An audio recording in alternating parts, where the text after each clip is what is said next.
Welcome everybody. I'm here. I got a really exciting kind of interview today that I wanted to film for you guys. My good friend Chris Johnson and Chris and I we've been talking online now for I don't know a decade, right, Chris? I mean, we've been literally been collaborating and working together online for about a decade now. Chris, if you don't know, is probably the leading authority right now in terms of like running related injuries and physical therapy and strength and conditioning, performance based stuff. And he's really kind of the guy I go to. And I've asked you questions when I've had stuff because I don't see a lot of runners, but when it comes up, I'll send Chris a message. But he's kind of the go to guy right now. So for me, I thought to myself, if Chris is my go-to resource for running injuries and treatment and stuff, then we should make sure that everybody knows about you. So I wanted to get together and just do this like quick little interview, kind of talk to you about running injuries, like tell people how they can get started with this sort of thing and get going. But for those that don't know, again, Chris, Chris, he's been online as long as I have, right? I remember back in the day, Almost. yeah, Clay, Yeah. it was close, dude. Yeah. Back in the day, we used to be one of the small group of people that collaborated online at the very beginning, and now everybody's online. But man, huge background, University of Delaware, worked with Lynn Snyder Mackler, and then in New York with Tim Tyler and the Nicholas Institute and all those guys. And I don't know how you got to Seattle, but now he's in Seattle, and he's got his own practice there now. So anyway, Chris, just I don't know, briefly, anything I missed? What do you want to do to introduce yourself? No, I think you covered pretty much everything. And I want to start by saying, I still look up to you and I try to really study how you approach developing your online presence. So I always tell people, I'm like, look, if you're trying to develop an online presence, look at what Mike Reinhold has done. He's Mr. Consistency. He's patient. He's diplomatic. He's a resource. And I think about what you've assembled in terms of Boston with Champion and like, you have that new online training program. I don't know. People ask me like where I find time to sleep. That's a question I'm like, pose that to Mike Reinhold. Like, yeah. It's all about So resources. You just, I have a good crew working with me, and we all collaborate and work together. But yeah, I think this is a great example of why we're even talking right now. To be honest with you, like you just said right here, I wanted to talk with you, and I wanted to record this, and I wanted to put this on my website because I learn from you, and that's my website. My website is I'm just kind of like sharing things as I learn them, right? So I just thought like, look, if Chris is such a resource to me, you could be a resource to everybody. So let's talk about running injuries and let's let everybody benefit from this instead of me just like getting to ask you questions privately. You know what I mean? yeah, So sure. so and it's a good example, and that's how I run my online. Is it's just an Yeah, educational thing of how I'm growing. So I appreciate being able to get to experience things like this with yourself. So. yeah, awesome. Yeah. So one thing that's pretty cool is Chris just released a new book. It's out, right? Is it physically available? Yeah, so it's essentially a digital guide or a textbook. I'm careful about calling it a textbook just because people are like, oh, a textbook. I'm not gonna. You remember in college, you're like, do I need to buy the textbook? But it's something that I put together with my friends Joel Satgas and Nathan Carlson, and this is what we felt was missing in our didactic training. And I think that obviously this is not a knock to Delaware. Delaware has an amazing PT program, but you have to cover so many different topics in preparation for the boards. But running is something that you're never going to say that you don't take care of runners because runners always get injured and they're going to be coming to you and they need your help and it's going to generate business. But I think that because we don't really get any formal training in helping runners, we almost end up becoming posers. I was guilty of this, right? I'm like, yeah, I take care of runners because I had some affinity to run. That may have got some buy-in, but you know, all I know is that all these runners I was working with early in my career would come hobbling home, and I'm like, oh, it's because you weren't doing your home exercise program. And then you start to wise up and realize that you start looking at the performance demands, you start understanding the culture and how to communicate with them, and then you start getting better outcomes. Right. Running it is definitely a niche. You're right. It is not something I think that inherently you learn in school. Like you learn how to how to evaluate, how to treat them. What people just don't understand is that it's a demanding activity for the body. And I think we take it for granted because we all walk, right? But when you start running for long distances, it's such a great demand. And it's funny, so you're in Seattle, I'm in Boston. We're both kind of similar like this. The second it turns 60 degrees in the spring, I mean the second, right? You know Yeah. this. Everybody goes out and decides to start jogging, right? And I just, I'm in Boston. I just drive down Starrow Drive, and I'm seeing everybody like on the Charles River, kind of like jogging. And I feel like 90% of people shouldn't be running, right? Yeah. Because the mechanics that their body is enduring during the run. I'm just like, oh, that is like the least efficient movement pattern for you right now. And I'm like, Yeah, for sure. you are definitely gonna do it. So why don't we start on that? I mean, I know that's a big topic, but I think there's a big difference between a recreational runner and a running athlete. I think that's a big difference. When it comes to the difference there, if I'm a physical therapist at a clinic and I'm starting to see some people, what are the most common injuries you see, and how do those differ between the recreational runner and the competitive runner? Well, I think, if we take baseball, for example, you obviously work with a lot of baseball players, and what do we see? We tend to see hamstring strains. So I think the first thing to understand is that if you're working with a running athlete, and I'll cover a little bit more ground here than what you just posed to me, but, you have to understand that's like if someone hits a ball and they go to take off to first base, to run fast, they're first going to have to push on the ground a little bit more forcefully to increase their stride length. you know and then once that starts to become a game of diminishing returns, they turn their feet over faster. So it's more like a motor, as opposed to recreational distance runners. They're not going to fall into the same boat, and we tend to see more issues at the level of the knee and distal. You can get some performance-based runners who may fall out of that, but yeah, generally, you think more of less of a motor, and more people who, again, they're trying to really focus on economy, I guess. But the thing that you had mentioned about Boston and 60 degrees, and this goes for probably a lot of places in the Mid-Atlantic. People just all of a sudden pick up running out of the blue, and I think a lot of folks feel defeated when they do a walk run.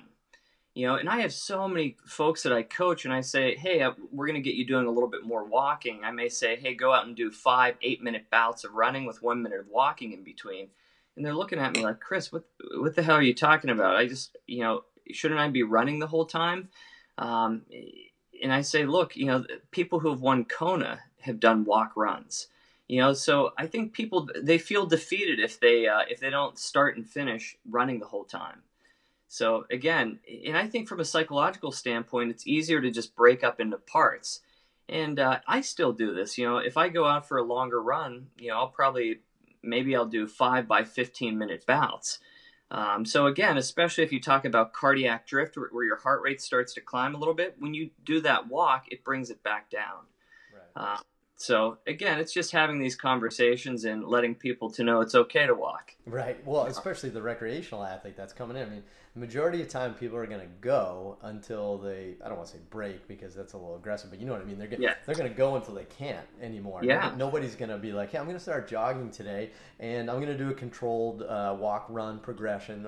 Like, no, everyone's just like, I'm going to run and I'm going to be 2 miles from my house and then I'm going to be like, oh crap, I have to turn around and go back now.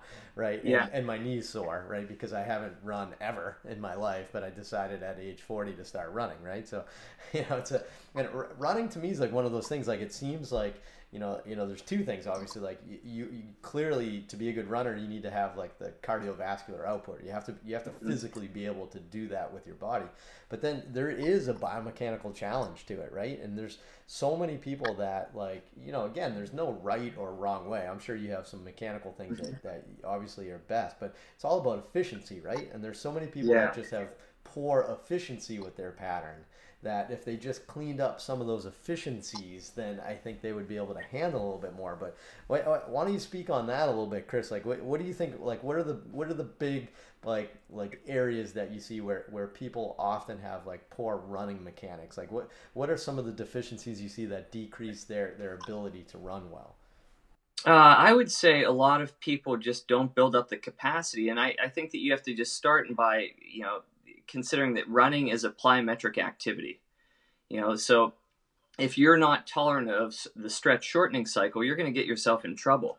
It's interesting because when you look at stuff in the lay press, everyone's talking about, they'll talk about trunk lean, they'll talk about, having strong glutes, all these different things. And you need to be strong, especially in the lower leg, because we call them the propulsive plantar flexors for a reason, but you need to have calf capacity. You need to be able to attenuate shock, either through the calf muscle complex if you're initiating contact with the forefoot, or at the level of the quads if you're a heel striker. You need to have good control about the lumbopelvic hip complex. You need good strength and capacity about the glute med. So I think the main thing is people, back to what you mentioned earlier, they think just because they walk that they can run. But when you start to consider the float phase and the plyometric nature, I don't think most people have the capacity they really need to day in and day out. So they're at the end of their line, and all it takes is like a poor night of sleep, or a combination of bad sleep and poor nutrition, a stressful day, and then boom, they tip the scales and they basically exceed their capacity, and then they start to get pushback. So again, most running injuries they're soft tissue, non-traumatic injuries. Bone stress injuries are a little bit of a different beast, but I think people just need to build up the capacity to get through life, and then to be able to withstand the performance demands of running. Right, and it's funny too because people when they're starting to get into a fitness routine, and again, talking about the recreational runners, they're probably doing it for fitness versus they're actually trying to win a race, for example. Those types of For sure.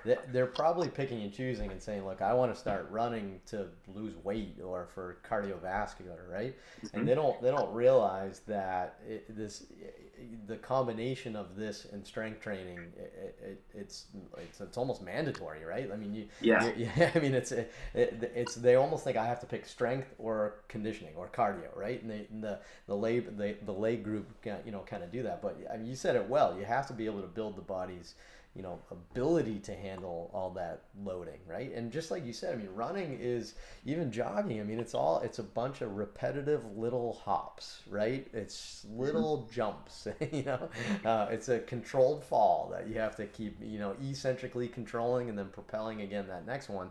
That's a lot of stress on the body. Yeah, and demands recovery too. Right. And I always talk. I just returned from South Carolina, and I said, look, you have to understand how type 1 collagen behaves from like when you know, basically expose your body to running.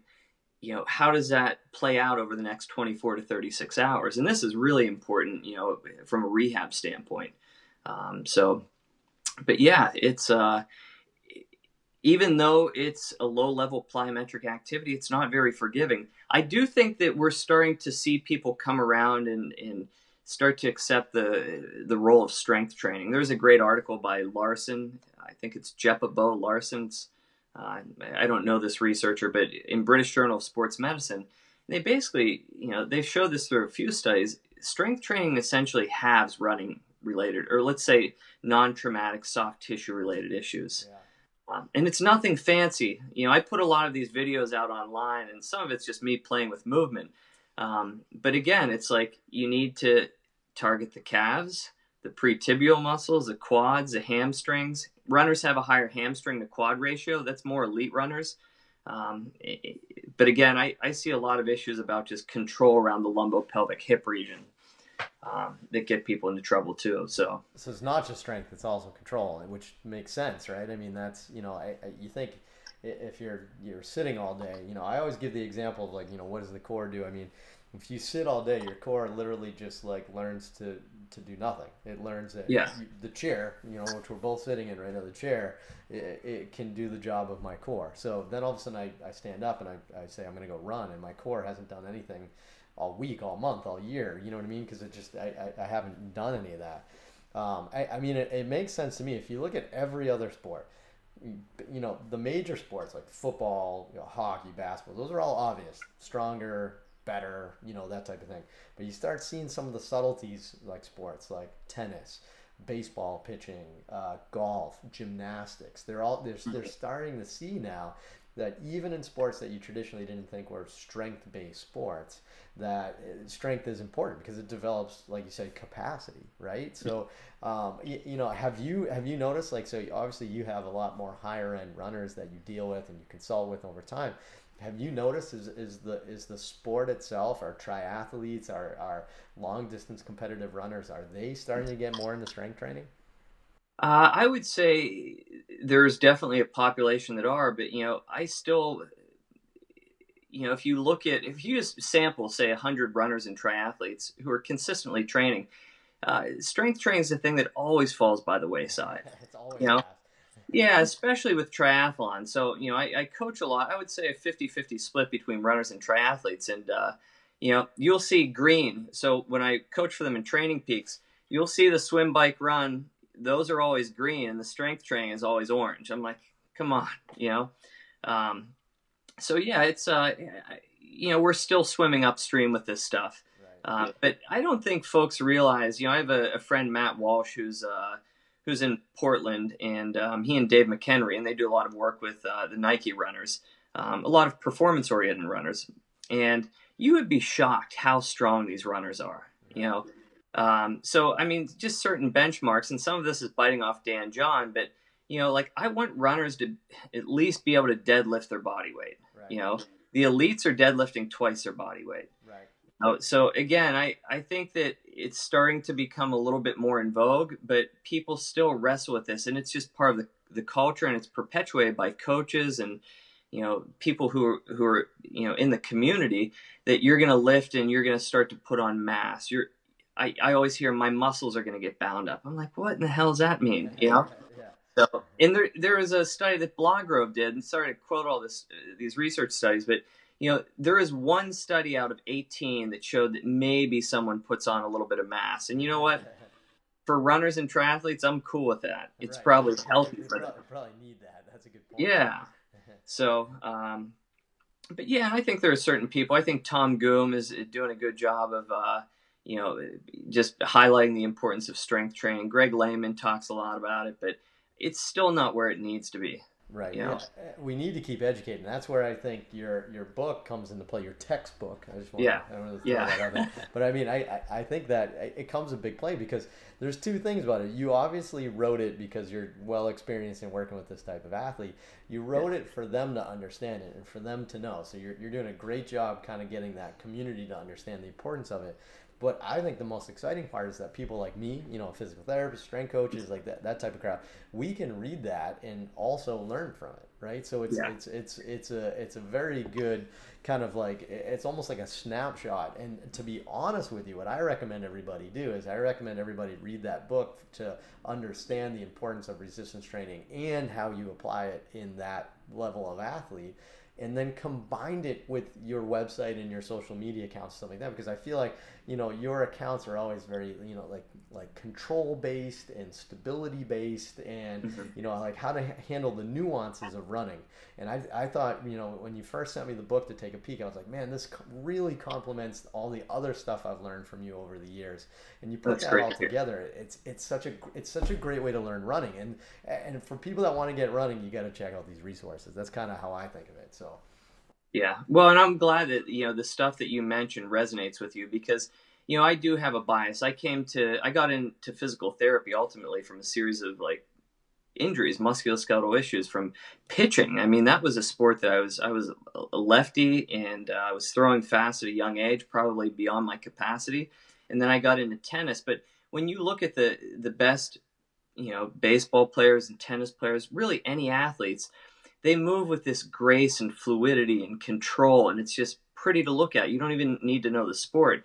And there are some people in running who break all the rules. We see this in certain other sports or athletes. But you also have to look back to someone like a David Rudisha or this woman Turnish Dababa, who's a really just world class Ethiopian runner. who will, go down in the Hall of Fame, but they have this grace and fluidity and elegance to them, And I always think of Federer when I was playing tennis. He's still playing. He's in his late 30s, and you look at him versus other athletes who, their careers have had to wind down because of injury. So he's just really good at dispersing all these forces across his body or the kinetic chain. So that's a bias, though. People can challenge me on that, but that's why I'm always slowing down, getting people to really make sure they can load through these regions and to do it with control. Because especially with distance running, it's a game of economy to me. Right. The guy who won the Ironman the past couple of years, Patrick Lange. This guy is just a gazelle, and he looks different when he runs next to anyone else. It's just more economical.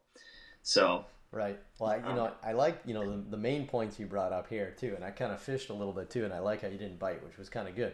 But we didn't talk about a lot of specifics there. We talked about developing capacity, efficiency, and strength. Right, and just the ability to handle load and to understand that it's not necessarily like a magic exercise or a magic stretch. Right, that's probably a big one that's going to reduce your injuries. Like if you don't do this stretch, you'll get injured. It's not that simple or basic.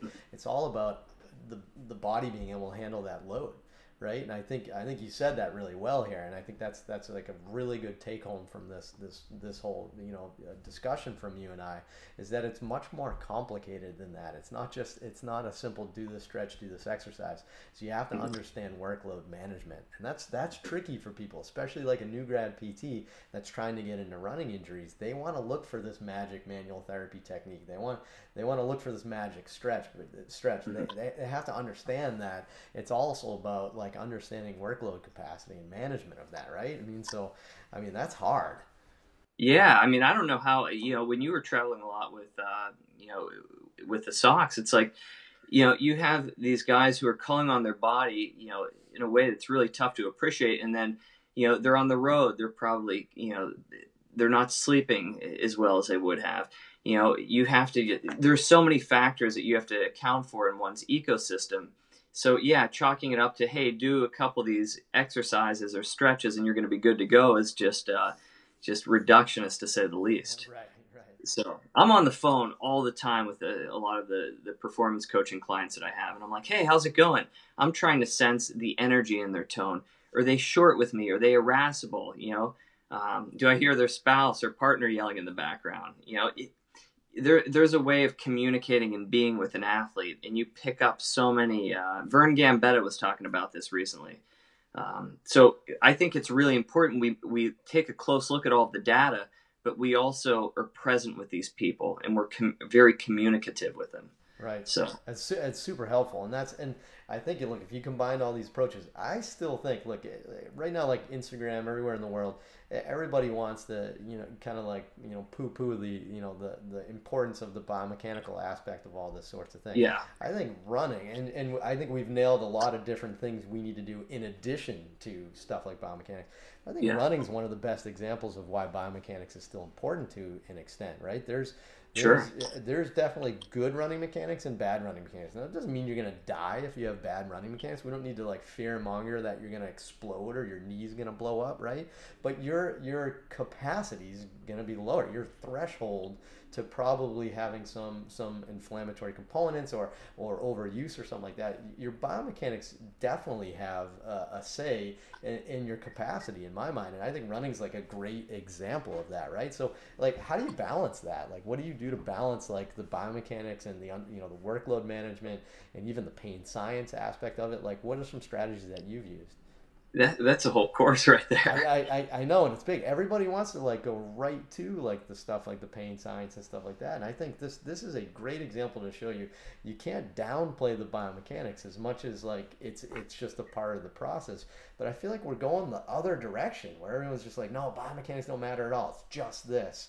And it's no, there's a place for everything, right? I don't know. Tell me your thoughts. Pardon my French, but if you think that the biomechanics don't matter, that's bullshit. And look, and I'm gonna just bring up a phrase that I use all the time from Matt Walsh. I'm into contextualized biomechanics. All right. My greatest fear with that said is calling attention. So I say when we work with someone, we pick up on things that may be good things, maybe bad things, and then there may be things.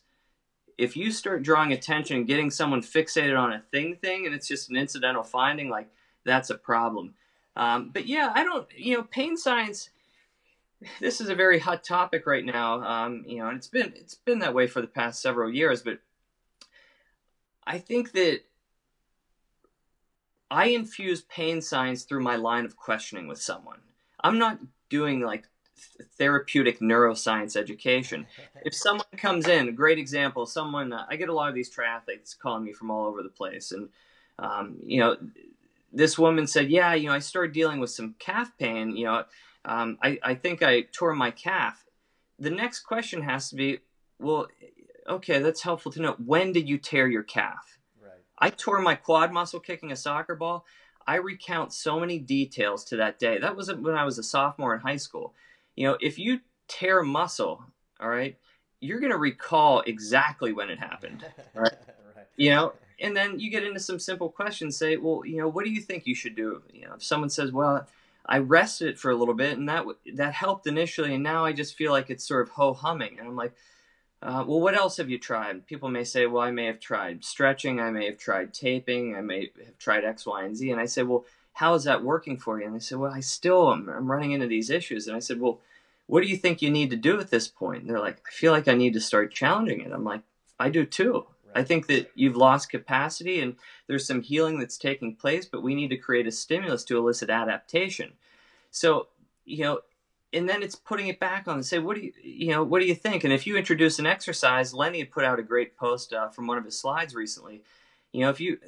So for example, I told this girl, I said, I think you're good to start doing some bilateral calf raises. And I said, how do those feel? And she said, well, I get a little bit of pain. And I say, is this stable pain or is it getting worse? She said, it actually feels a little bit better, by the end of the third set. And I said, well, that's awesome. So let me get this straight. You were concerned about loading it.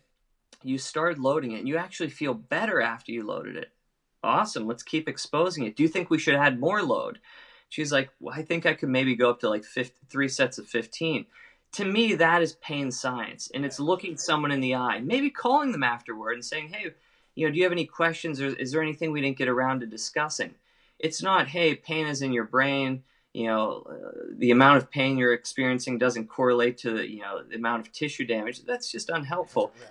And don't get me wrong, I've been guilty of that in the past, but it's a way of communicating with people and making sure that you're pushing the needle with them and making sure you understand their take on the situation. Right. And equally as importantly is you have somebody that's, we're in Boston. Boston Marathon's a big part of our culture here. I mean, it's a big thing in Boston. Every recreational runner that tries to run the marathon gets sore like 3 weeks prior to the marathon, right? Something happens, right? They're getting injections and like something, right? It's because they've overdone it, training, and they haven't done something like that. It's also about the concept of we can do manual therapy. We're going to do some soft tissue to make you feel better, to help get you to desensitize, to neuromodulate some of that pain. I'm not going to say no manual therapy is ineffective because it's not a pain science approach.